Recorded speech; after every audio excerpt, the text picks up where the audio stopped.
Coming to you from the beautiful metaverse, and more specifically from beautiful Danville, Illinois, homeland of the Corellian tradition. And welcome to Midday with Reverend Don. And if you regularly follow Midday with Reverend Don, you will know that you can type your comment or question on whatever platform you may be watching this program on, and it will show up here in my chat room and we can talk directly. And I love that aspect of this program.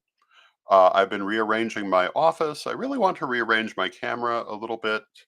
It's currently set in a place where I don't normally look directly at the camera. Um, and but with moving and the new location and everything, it's taken a little while to get things where I would like them to be. Um, so I'm still working on that. Our subject for today is various. And that means we can talk about anything we like. Hello to Lynn in the chat room. It's good to see you, Lynn. One of the things I would like to talk about today is to continue the conversation of what people would like to see me talk about. Do you like hearing me talk about metaphysical subjects? Do you like hearing me talk about social subjects? Do you want to see more interviews? What would you like to see? No, hello to Ravenwolf in the chat room. And it is an open question because without your input, of course, I can only guess. And historically, my guess has been to talk about metaphysical subjects.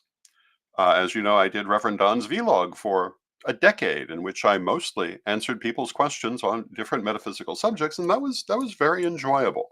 Hello to Renee in the chat room. I hope you're doing well, Renee.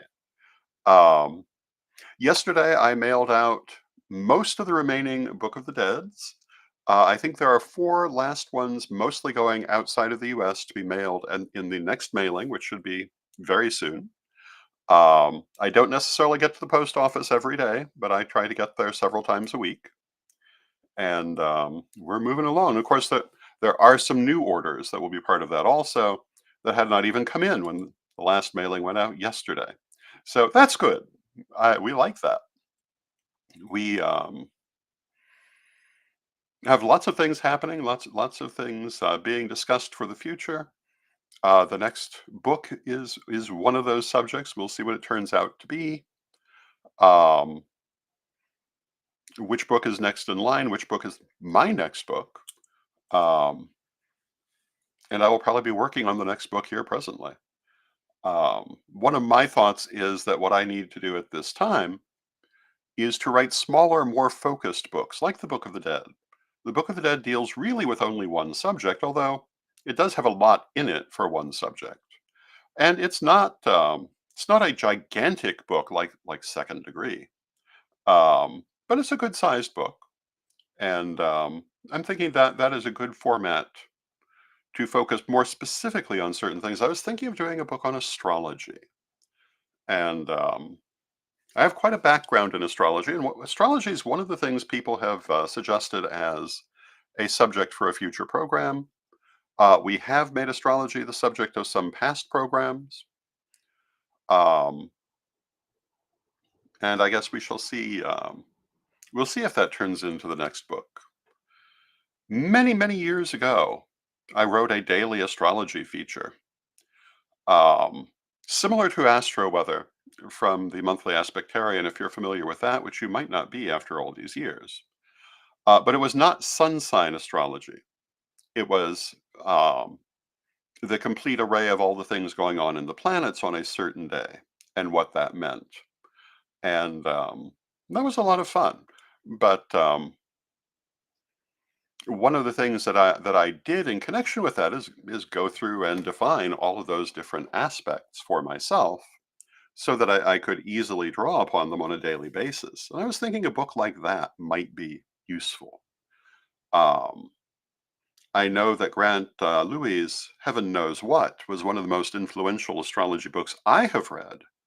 And Heaven Knows What is basically a book like that. It deals with all the different astrological aspects and explaining them for someone who um, perhaps has an astrological background, but is still um, learning how the planets interact with each other It's a very good work in that sense. I was thinking of doing something similar as a possibility. There are lots of other possibilities as well. So if you have any suggestions, feel free to make them. Um, in the advertisement for today's show, I said we would talk about shoes and ships and sealing wax, cabbages and kings. I doubt we're actually going to touch on any of those particular subjects, but it is always interesting to think about the wide range of things that can be talked about. This week, I've mostly been talking about relatively heavy subjects dealing with community issues in the future, um, including politics, infrastructure, and fundraising. So today, we're a little more laid back. I think that those are very important things for us to think about. Not always so fun to talk about. Hello to Mary in the chat room. It's good to see you, Mary. And there are so many things we need as a community. But one of the biggest ones is critical thinking skills. Hello to Janet in the chat room. It's good to see you, Janet. And proportion. So often people don't seem to know the difference between what is an important subject and what is not. Or maybe they do know the difference, but they seem to reserve their strongest reactions for the least important subjects. Um, or at least it's often seemed that way to me. I'm a great believer in the idea that you pick your fights. And if something's not worth the time, you don't give it the time. Um, but that is not the online reality. Um, but when we look at our community, I've seen people fight over often very small things. And as a community, we really need to recognize our similarities and pull together rather than pulling apart. Um, we'll see if we manage to do that. Um, but it will make everything in the future so much easier the more we can actually find common cause with one another. And I want to wish a happy birthday to the Most Reverend Alyssa Maxon Kemp. Today is her birthday, the first priestess regent of the Corellian tradition. I hope she has a wonderful birthday. And it is one of various things we could talk about. Now,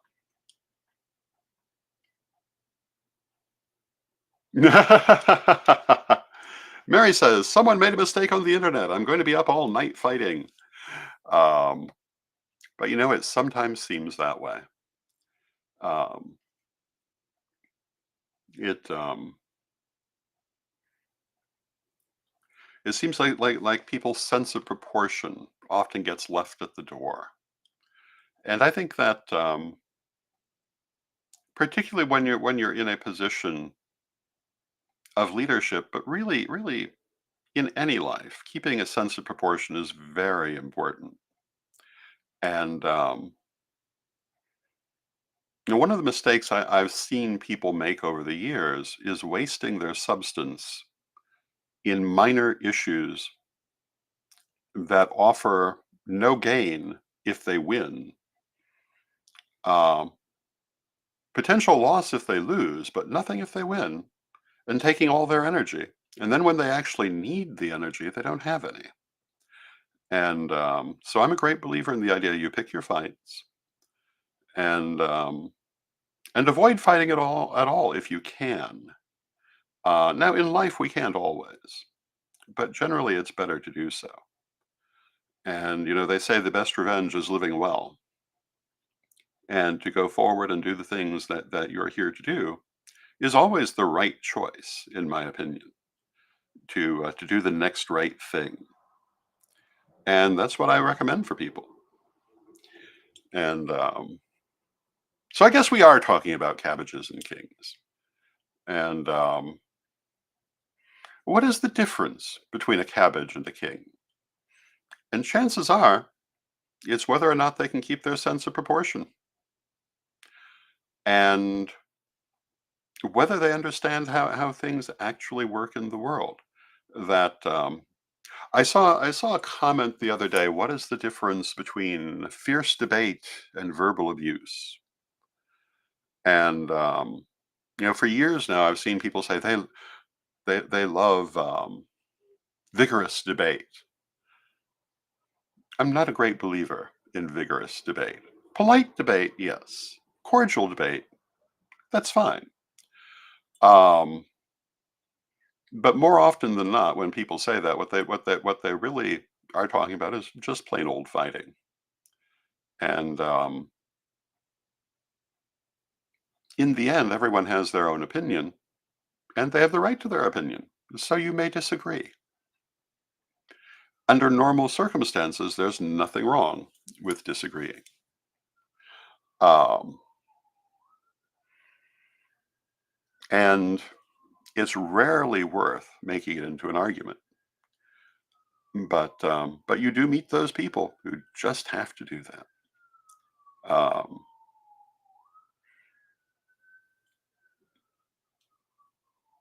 and I saw a comment from someone as I was doom scrolling the internet who was very very upset that someone strongly disagreed with them, and I could even see to some extent why they were upset. But they made such a big thing out of it. Someone referred to them as a troll, and then they made it an even bigger thing to prove they were not a troll by doing exactly the definition of trollish behavior. It's better generally to let things pass. And again, do that next right thing. It'll do better for you in the long run.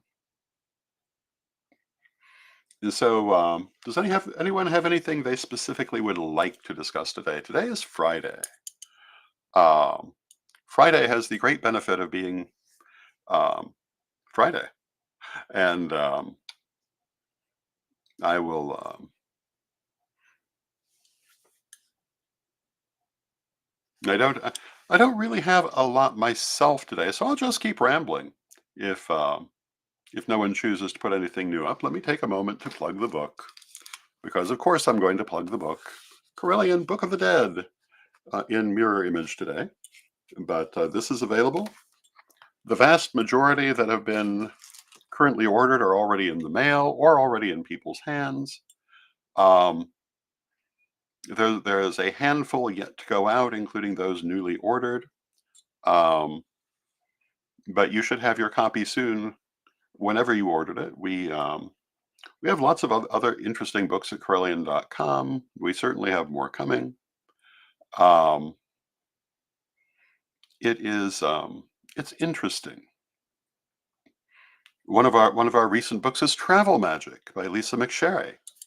And travel magic is exactly what it sounds like. It deals with the idea of magic in connection to travel and uses this as an introduction to what also is a good introduction to magic in general. It is a good book, and I highly recommend it. Of course, we have all the degree books. We have the Common Book of Witchcraft and Wicca, or is it the Common Book of Wicca and Witchcraft? I always get that confused. Um, in terms of how we listed it in the title, but that too is a very good book with writings from Oberon Zell and Abby Willowroot and Sir Edward, myself. I believe Alan Salmi is in there. Numerous other writers volunteered their work for that book. It's a very good book. Um, all kinds of interesting things. The Great Women of Antiquity coloring book is available from CorellianPublishing.com. Some of you will remember a few years ago I did a daily coloring page, and eventually it became the coloring book. And what I did for the most part was either a deity or a famous woman from more or less ancient history during that period of time. And it made a very interesting book in the end, and some of the figures in there um, you would have to have a good basis in history to recognize. Um, Others, of course, are quite famous. Nefertiti is in there. Everyone is familiar with Nefertiti, at least in theory. Um, Cleopatra is in there, and everyone's familiar with Cleopatra, at least in theory. Livia Drusilla is in there. But there are also people um, who are there for very different reasons than having been highly placed in politics. One of the first named doctors was an Egyptian woman. She is in the book. The first named author in history, and Hedwana, is in the book. Um, the first individual in history is in the book. And let's take a moment and talk about that person. Operon Zell and Morning Glory Zell described her by the name Crooked Fox, and I mentioned that in the article. Although certainly no one knows what the woman's name was. And her burial site is very famous. She's shown up in a number of places, such as the Clan of the Cave Bear books and other places using different names. But she's been described as the first individual in history because we know so much about her, um, because of the way that she was buried and the items that were found with her. She was apparently a shamaness or priestess, however you want to phrase it, as well as a potter, because she had items related to both of these paths. At the time of her death, her home was burned around her with everything in it, and the village she lived in was abandoned, which suggests that she must have been a very important person. Her body is there, and one of the things that distinguishes her is that her jawline was out of alignment. Also, in the home where she was burned were a number of sculptures, very small sculptures, but several of them are portraits, and they're among the earliest realistic portraits that exist. And one of them shows a woman with her jawline out of alignment, which is assumed to be Crooked Fox, or whatever name we're going to describe her by, which makes her the first subject of a portrait in history, um, about whom we can say this was her profession, this is her body, and even these are her fingerprints. Because since she was a potter, and since some of her work was still in process at the time of her death and preserved by being burned in this way, one of the things that survived are her actual fingerprints. And these things are more than can be said of anyone else at that period in prehistory. So she's quite an interesting figure, um, in existence, and quite an interesting karma. And it makes you wonder more about who she really was. Um, but all we're really going to know about her is what we've just said. Um, Everything else we can imagine, but those things we know, which is very fascinating. We talk about, in that book, oh, a number of female military leaders from antiquity, such as Artemisia, who, in addition to being the queen of Halicarnassus, was one of the great naval leaders of the time. There are many other interesting figures. So that's one of the many projects I've dealt with over the years. I have a completely unpublished book here, somewhere in this office, on historical costume. It was meant to be a paper doll book. And back in the day, I used to collect paper doll books because I found them a very good source for artistic inspiration because they were very detailed. And they often dealt with historic periods, sometimes very realistically, sometimes not. And I wanted to do one of my own. So I did a wide range of fashion from the ancient world. And if I can find that one of these days, maybe I'll scan it and go ahead and bring it out. Um, I have to say that in the years since doing it, because it's probably 30 years old, um, I've learned more about fashion in the ancient world because everyone has. Things like Otzi the Iceman taught quite a bit about prehistoric fashion because of the fact that his clothing was preserved.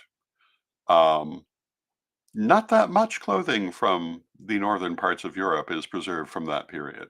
So it makes it a little difficult to say what people were wearing. We have a much better idea today than we did 30 years ago.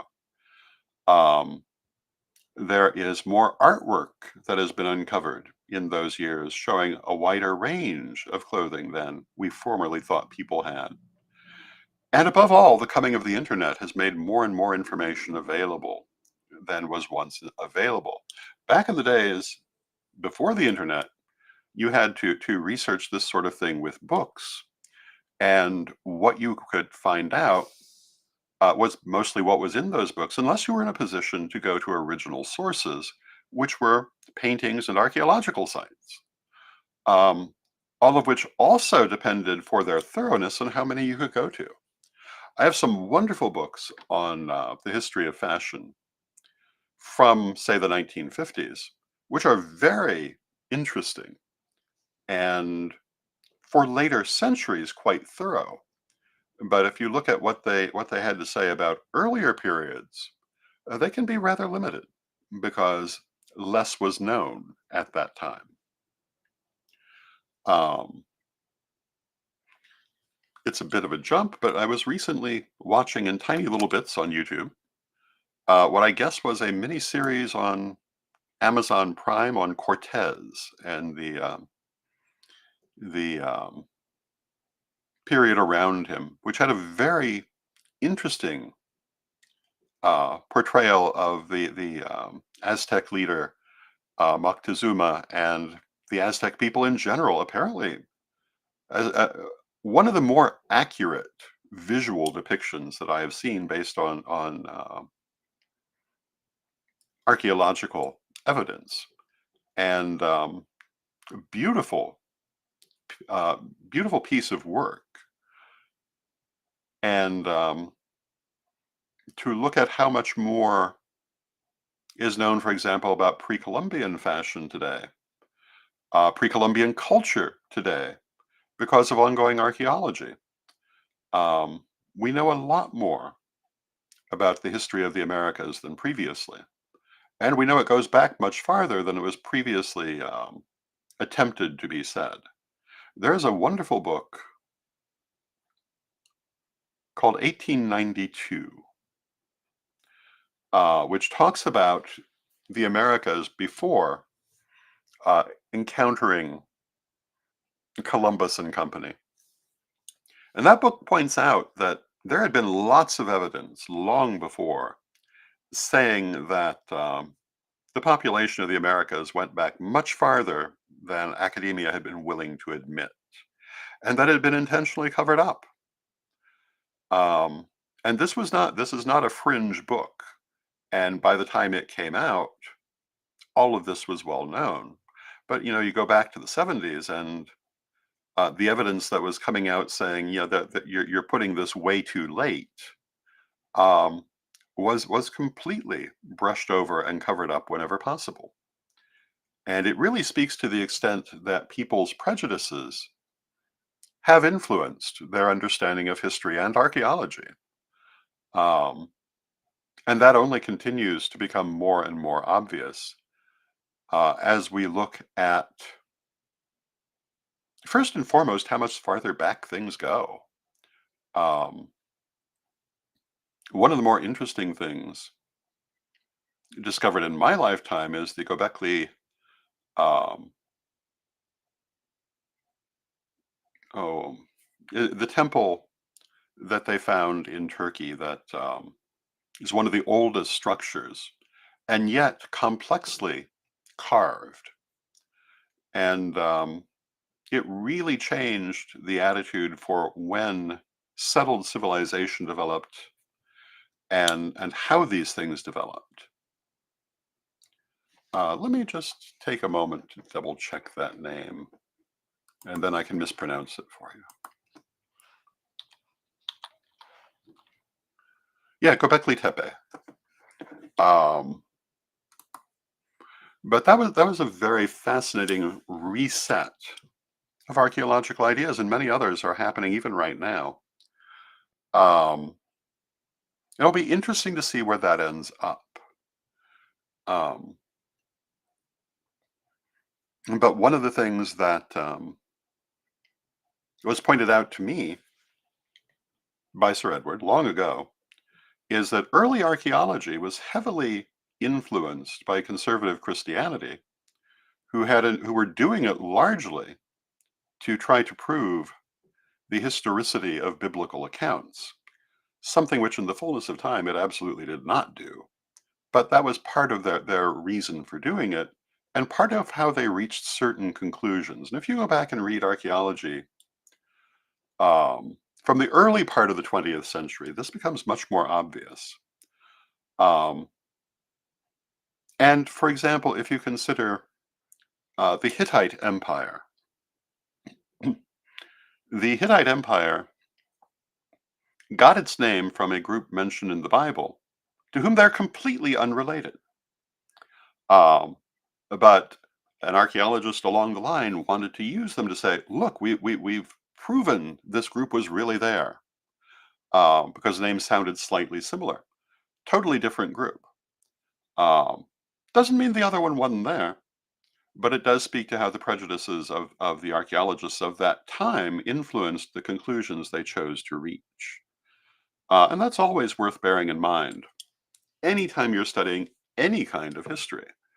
Um, in the 70s and 80s, it was very fashionable to go back and revise history based on amateur medical um, conclusions. And you will find, or sometimes amateur psychological conclusions, you'll find all kinds of things about certain famous historical incidents or people based on the sudden discovery of some illness they supposedly suffered from, most of which has subsequently turned out to be not particularly sensible. Um, I'm certainly not saying that's a bad thing. We should always be reconsidering things, but it's been one of the interesting historical developments in my lifetime.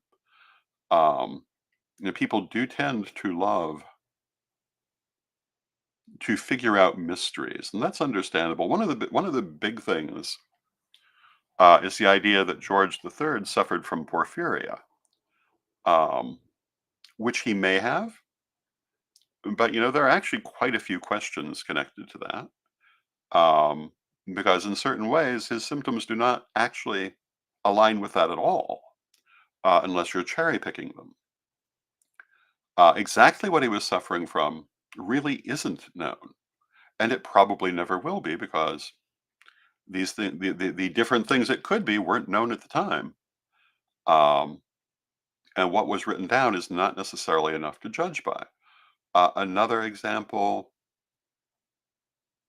there was a lot of talk about a particular, I believe, American president who they thought must have been poisoned because he died so unexpectedly. I believe it's the one who died after eating too many cherries.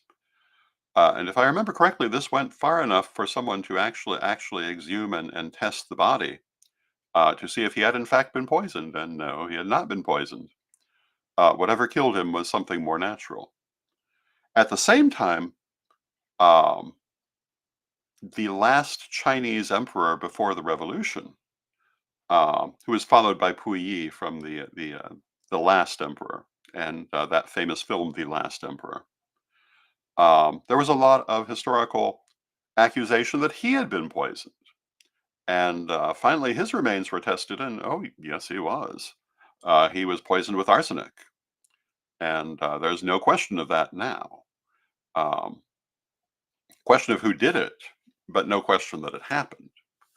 So it's very interesting when we go back and reassess history, and sometimes we turn out to be right, and sometimes maybe not. Particularly looking at history from European assessments of other parts of the world. When you look at early 20th century assessments of things that were going on in 19th century China, and look at them with modern knowledge, they're often, shall we say, rather heavily colored. And one of the one of the ones that I find particularly interesting is the death of the pearl concubine, which will mean nothing to you if you're not familiar with the era. But for years, people have insisted that she was murdered because the Dowager Empress was just that kind of person, basically. But one of the things that's come out is over as more information has become available in the Western world, the Dowager Empress was not that kind of person, and the death of the pearl concubine was more likely from an ordinary illness at a unusual time. But these are some of the things you find. So I think we can say we've talked about the equivalent of shoes and ships and sealing wax and cabbages and kings today. And I will see you again on Monday when we'll probably talk about something more focused. Hello to Jan in the chat room. It's good to see you, Jan. And I hope you have a lovely weekend. And let us close with our prayer as we always do. Divine Mother Goddess, Divine Father God, beloved ancestors, we thank you for all that you do in our lives, and we pray that we shall go forward together, hand in hand, for many years to come. Beloved Mother Goddess, beloved Father God, beloved ancestors, we ask you to help us to see clearly those things that we look at, to help us not to allow our prejudices and assumptions to color our vision any more than is necessary, so that we may see accurately the things we look at. Beloved Mother Goddess, beloved Father God, beloved ancestors, we thank you with great love and thanks, and knowing you are always with us, but from respect, we thank you for your presence now and always. And may you now and always be blessed. And I thank you for your presence. I love you all. I love talking with you at this time each day. And may you too, now and always, be blessed. And I will see